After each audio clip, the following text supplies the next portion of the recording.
Hello students, हम unit number 3 का discussion कर रहे हैं। यूनिट नंबर 3 है हमारे पास curve surveying.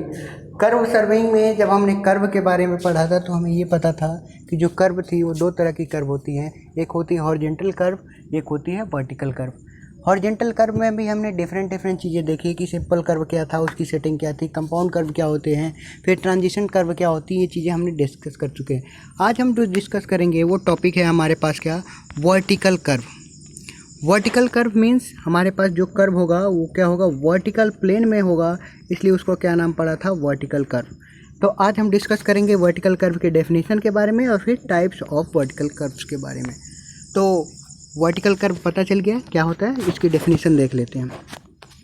The curve in the vertical alignment, ऐसी कर्व जो क्या है, वर्टिकल अलाइनमेंट में है। Which is produce when two different gradient meet. ये चीज़ें ध्यान देने वाली हैं। कब ये प्रोड्यूस करते हैं, जब हमारे पास दो अलग अलग डिफरेंट ग्रेडियंट्स का मीन्स क्या होता है, स्लोप। डायरेक्टली क्या बोलते हैं, ग्रेडियंट का मीन्स क्या होता है, स्लोप। कि अगर हमारे पास दो अलग अलग स्लोप्स की, जो हमारे पास दो अलग अलग एलिवेशंस के जो पॉइंट्स हैं, जो हमारे पास लाइंस हैं, वो क्या हो रही हैं, मीट करती हैं, मिलती हैं, तो उस केस में क्या बोलते हैं उस चीज़ को कि हम वहाँ पे जो प्रोड्यूस होने वाली कर्व होती है नोन एज वर्टिकल कर्व। उस कर्व को क्या बोलते हैं, वर्टिकल कर्व बोलते हैं। इतनी चीज़ें क्लियर हैं। It is provided to secure safety, appearance and visibility. ये क्या, क्यों इसको प्रोवाइड करने से क्या क्या, पहली चीज़ तो सिक्योर सेफ्टी होती है, अपीयरेंस भी देखने में अच्छा लगता है, और विजिबिलिटी भी अच्छे से प्रोवाइड होती है। विजिबिलिटी कैसे प्रोवाइड होगी कि सपोज हमारे पास अगर ये कोई हिल था और हिल में हमारे पास एक व्हीकल यहाँ से है और हमने कर्व नहीं दी, तो दूसरा व्हीकल इसको देख पाएगा कि नहीं देख पाएगा। तब तक क्या होगा, दोनों यहाँ पे जाके मिल जाते हैं और एक्सीडेंट हो जाता है इस पॉइंट पे। तो उस चीज़ों को अवॉइड करने के लिए क्या हो, विजिबिलिटी मीन्स अगर हम रोड पे चल रहे हैं तो हम कितनी दूरी तक देख सकते हैं रोड को साफ साफ। तो जितनी विजिबिलिटी अच्छी रहेगी, जितनी दूरी तक हम देख पाएंगे, उतना ही हमारे लिए अच्छा होता है एक्सीडेंट से अवॉइड होने के लिए। तो ये इस विजिबिलिटी प्रोवाइड करता है। The most common practice has been use parabolic summit curve. अभी आगे डिस्कस करेंगे कि इस टाइप ऑफ कर्व में, लेकिन इसमें भी सबसे पहले ये जानना ज़रूरी था कि जो सबसे ज़्यादा यूज होने वाला कर्व था, वर्टिकल कर्व की बात हो रही है अभी, वो कैसी कर्व होती है, पैराबोलिक कर्व होती है। पैराबोलिक शेप में यूज होती है जब भी समिट कर्व बनता है। तो this is because of the ease of setting it out on the field is means, इसकी क्यों, क्योंकि इसमें क्या होता है, ईज ऑफ सेटिंग, उसका जो सेटिंग आउट वर्क जो था, हमने सिंपल कर्व का सेटिंग आउट वर्क देखा था कि ग्राउंड पर कैसे इम्प्लीमेंट करते हैं, उस चीज़ को बोलते हैं setting out work.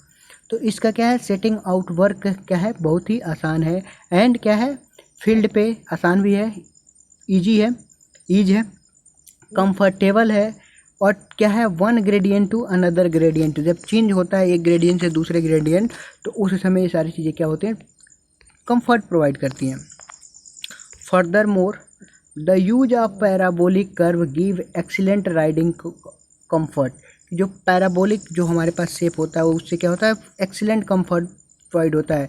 In case of valleys curve use cubic parabola. जब हमारे पास वैली कर्व आएगी तो उस केस में हम क्या यूज करते हैं, क्यूबिक पैराबोला यूज करते हैं। जबकि यहाँ पे हमें समिट कर्व में क्या होता है, नॉर्मल पैराबोलिक यूज होता है।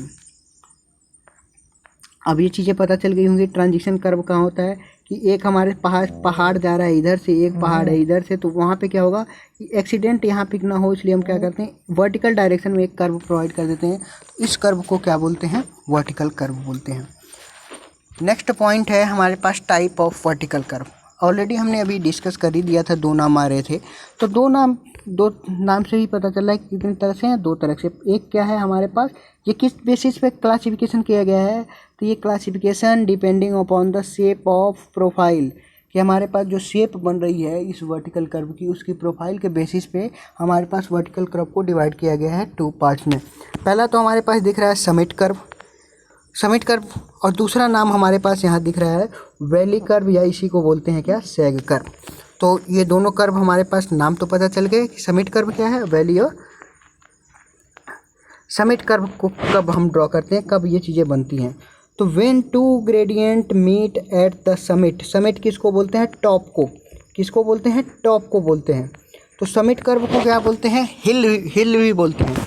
तो जब टॉप पे मिलती है कोई चीज़ें तो वहाँ पे जो लाइक हमारे पास एक यहाँ पे जा रहा है टॉप पे पहाड़ी पे, एक इधर से रोड जा रहा है पहाड़ी पे, तो ये सब पहाड़ी पे हम क्या करते हैं, डायरेक्ट नुकीला ना बने इसलिए हम क्या करते हैं, पहाड़ी के कुछ पार्ट को कट करके ऐसे बना देते हैं कि जो गाड़ी आए यहाँ से आके ऐसे मूव होकर नीचे उतर जाए इस डायरेक्शन में। तो जो टॉप वाले जो कर्व होते हैं उसको क्या बोलते हैं? समिट कर्व बोलते हैं। व्हेन टू ग्रेडियंट्स मीन्स जो हमारे पास दो अलग अलग ग्रेडियंट्स मिले क्या टॉप पे समिट पे, the curve will be convex, concave होता है गुफा के जैसे, कन्वेक्स होता है हमारे पास अपर पार्ट जिसका ऊपर की तरफ होता है, लेंसेज पढ़ा होगा। Upward in case of simply referred as summit curve. हम लेंसेज के बारे में बात करें तो लेंसेज में एक ऐसे बनता है, इसको क्या बोलते हैं हम?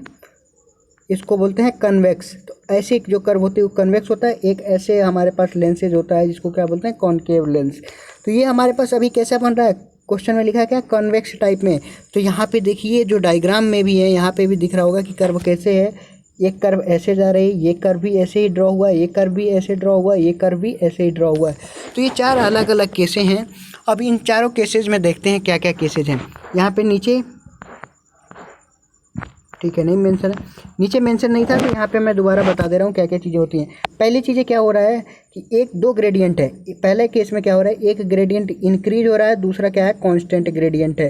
तो एक इंक्रीज हुआ, एक हमारे पास कांस्टेंट है, तो उस केस में भी हम क्या प्रोवाइड करेंगे? ऐसे कर्व प्रोवाइड करेंगे। क्लियर हुई बात? नहीं क्लियर हुई तो मैं दोबारा रिपीट कर रहा हूँ। क्या था? एक तो हमारे पास इंक्रीजिंग ग्रेडियंट था, ये क्या हो रहा है? इंक्रीज हो रहा है। दूसरा क्या है? कांस्टेंट ग्रेडियंट है। दोनों के बीच में जो कर्व प्रोवाइड करेंगे वो भी कैसे दिख रहा है? शेप ऐसे दिख रहा है, तो कन्वेक्स टाइप में दिख रहा है।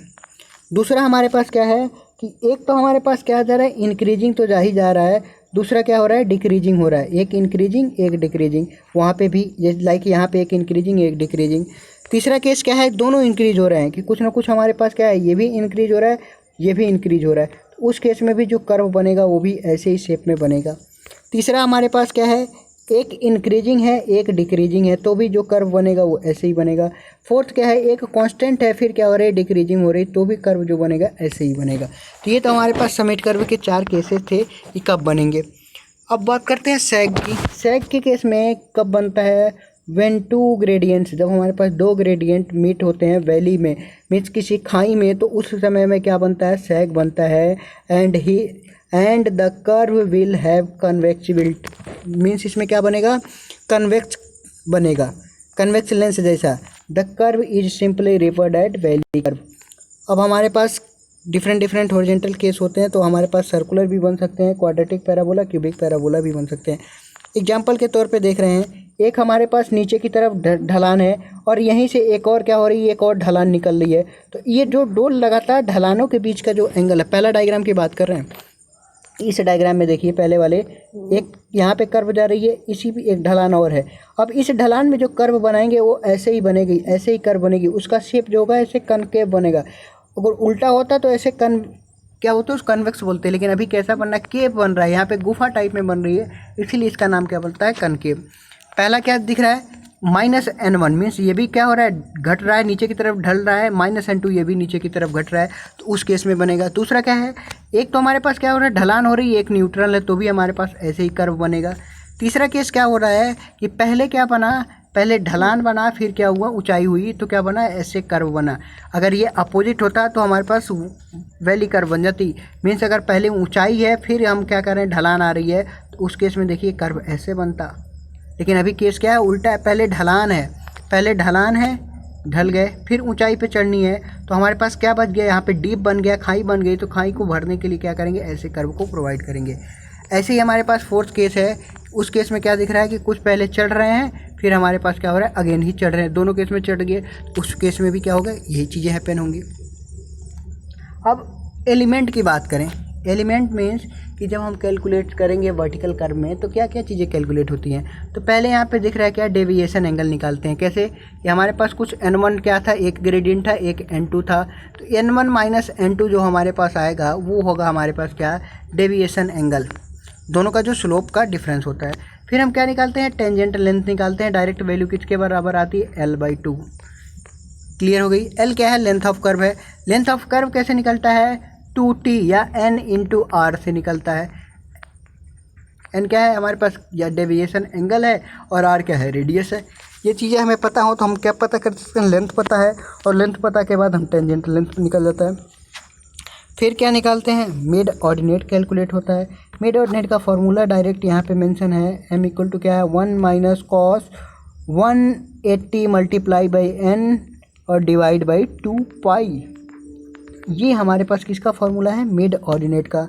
वेयर n इज क्या है, साइड ग्रेडियंट, और r क्या है, रेडियस। तो ये चीज़ें हमारे पास क्या थी, इस टर्म्स में थी। अब हम नेक्स्ट पॉइंट की बात करते हैं। नेक्स्ट पॉइंट कभी कभी हमारे पास क्वेश्चन में ये पूछ देता है कि लेंथ ऑफ वर्टिकल कर्व आप कैलकुलेट करके बताओ। इस पे न्यूमेरिकल्स भी हम देखेंगे कि कैसे कैसे न्यूमेरिकल्स बन सकते हैं अगले लेक्चर में। लेकिन न्यूमेरिकल से पहले हमें ये देखना होगा कि लेंथ ऑफ कर्व कैलकुलेट करने का फॉर्मूला क्या क्या होता है। तो लेंथ ऑफ कर्व कैलकुलेट करने के फॉर्मूले की बात करें, the length of vertical curve is measure from the point of commitment to the point of end. Means हमारे पास जहाँ से वर्टिकल कर्व स्टार्ट हो रहा था और जहाँ पे एंड हो रहा था, चाहे वो समिट कर्व ऐसे बन रहा था और वैली कर्व ऐसे बन रहा था। तो यहाँ पे स्टार्टिंग पॉइंट को पीसी बोलते हैं, लास्ट पॉइंट को, एंड पॉइंट को पीटी बोलते हैं। ये तो हमें याद ही हो गया है, शुरू से ही देखते आ रहे हैं। तो फिर एंड पॉइंट तक वेयर है it again meet straight. Other word में हम क्या बोल सकते हैं, it is the distance between the point of tangency. Means दो पॉइंट स्टार्टिंग और एंड पॉइंट के बीच की डिस्टेंस को क्या बोलते हैं, लेंथ ऑफ ट्रांजिशन कर्व बोलते हैं। अब ये जो लेंथ ऑफ ट्रांजिशन कर्व होती है, लेंथ ऑफ वर्टिकल कर्व होती है, तो that's the length of vertical curve is equal to algebraic sum, या फिर ये बोल सकते हैं algebraic difference of two gradient divided by rate of change of the gradient. ये तो यही फार्मूला हमारे पास क्या है, लेंथ ऑफ कर्व का लेंथ ऑफ कर्व का फार्मूला है। किसका, वर्टिकल कर्व का। क्या क्या है, algebraic difference of two gradient divided by rate of change of gradient. ये दोनों चीज़ें क्लियर हो गई हैं। अब हमारे पास ये देखना होगा कि अलजेब्रिक डिफरेंस फार्मूला क्या है, G1 minus G2। Two gradient का means G1 minus G2 divided by means क्या है, rate of change of gradient G1 minus G2 divided by R। अब ये G1 G2 G3 क्या है, ये सारी चीज़ें देख लेते हैं। G1 क्या है, ये है परसेंटेज पहला ग्रेडियंट, G2 क्या है दूसरा ग्रेडियंट, और R क्या है, rate of change of gradient. तो हमारे पास लाइक अभी हम एग्जाम्पल देख रहे थे, इसमें हमारे पास लाइक N1 N2 था कि हमारे पास पहला क्या दिख रहा है, माइनस N2, दूसरा हमारे पास क्या दिख रहा है, माइनस N2। तो ये हमारे पास G1 की वैल्यू हो गई, पहला वाला ग्रेडियंट, ये है हमारे पास दूसरा वाला ग्रेडियंट। फॉर्मूला क्या है, G1 माइनस G2। G1 की वैल्यू क्या है, माइनस N1, हमने लिख दिया माइनस N1, माइनस G2 की वैल्यू क्या है, माइनस N2, तो माइनस माइनस प्लस में क्या हो गया, N2 डिवाइड बाई R हमारे पास रेट ऑफ चेंज। तो यहाँ पे जो इक्वेशन बन के आ रही है minus N1 plus N2 divide by 2, या फिर बोल सकते हैं N2 माइनस N1 बाई 2। तो यहाँ से एक हमारे पास इक्वेशन बन के आती थी, उसी इक्वेशन को क्या बोलते हैं यहाँ पे, लेंथ ऑफ ग्रेडियंट। मीन्स पहले लाइन का जो ग्रेडियंट है G1 मीन्स पहले में से हमेशा दूसरा घटेगा। अब एक चीज़ यहाँ पे हमारे पास परसेप्शन ये हमारा होता है एजम्पशन कि जो हमारे पास ग्रेडियंट ऊपर की तरफ होती है, जो उसको क्या बोलते हैं, प्लस में लेके चलते हैं, और जो ढलान वाली ग्रेडियंट होती है उसकी वैल्यू के आगे हम माइनस मान के, साइन कन्वर्जेशन होता है उसको हम क्या करते हैं, माइनस मान के चलते हैं और फिर कैलकुलेट करते हैं। इतनी चीज़ें थी। अब आगे देख लिए, इसके एग्जाम्पल्स भी दिखे हुए हैं। The length of curve actually provided is generally taken equal the nearest of full chain। हम क्या करते हैं, फुल चेन के नियरेस्ट मान के चलते हैं और फिर उसके बेसिस पे क्या करते हैं, कैलकुलेशन करते हैं। और एक चेन की लेंथ जो हम मान के चलते हैं वो जनरली मोस्टली यूज होने वाली चेन क्या थी, 20 मीटर की चेन थी। 30 मीटर वाले रियरली यूज होती है। तो 20 मीटर की चेन के बेसिस पे ही क्या होता है, सारा कैलकुलेशन होता है। तो जो हमारे पास चेन लेंथ आती है वो कितनी आती है, 20 मीटर आती है।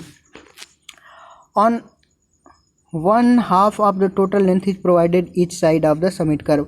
अब समिट कर्व की बात करें या सैग कर्व की बात करें, समिट मीन्स ये था, तो जो ये सेंटर आ रहा है तो हाफ जो लेंथ होगी इधर प्रोवाइड होगी, हाफ इधर होगी। मीन्स अगर ये 20 मीटर की चेन है तो 10 मीटर क्या होगा, सेंटर से इधर होगा, और 10 मीटर हमारे पास सेंटर के क्या होगा, इस साइड होगा। दोनों साइड क्या होगा, 10-10 मीटर का होगा। अब जो हमारे पास in case of highway the side distance should be calculated. तो हाईवे के केस में हमें साइड डिस्टेंस भी देखना होता है। साइड डिस्टेंस क्या होता है कि कोई भी ड्राइवर है, कोई सा भी रोड व्हीकल का यूज़ करने वाला ड्राइवर है, रोड ऑपरेटर है, किसी पर्टिकुलर टाइम में वो कितनी डिस्टेंस जो सामने है उसको विजिबल कर पा रहा है, उसको देख पा रहा है, वो उसकी क्या कहलाती है, साइड डिस्टेंस कहलाती है। अब अभी हमने देखा था कि फॉर्मूला क्या था लेंथ निकालने का, फॉर्मूला था gradient 1 minus gradient 2 divide by R, rate of change of gradient. ये दो फार्मूले, यही एक फार्मूला था। लेंथ निकालने का फार्मूला क्या, cap G1 minus G2। G1 क्या है, gradient 1 minus divide by R, पहले की ग्रेडियंट माइनस दूसरे की ग्रेडियंट साइन कन्वर्जन के साथ डिवाइड बाई आर। अब यहाँ पे 4 अलग अलग केसेज हैं। पहला केस दिख रहा है क्या, नीचे की तरफ आ रहा है तो नीचे वाले को माइनस लिखते हैं, वैल्यू कितनी है n1। फिर क्या हुआ, नीचे हुआ तो माइनस क्या हो गया n2। ये चीज़ें क्लियर हो गई।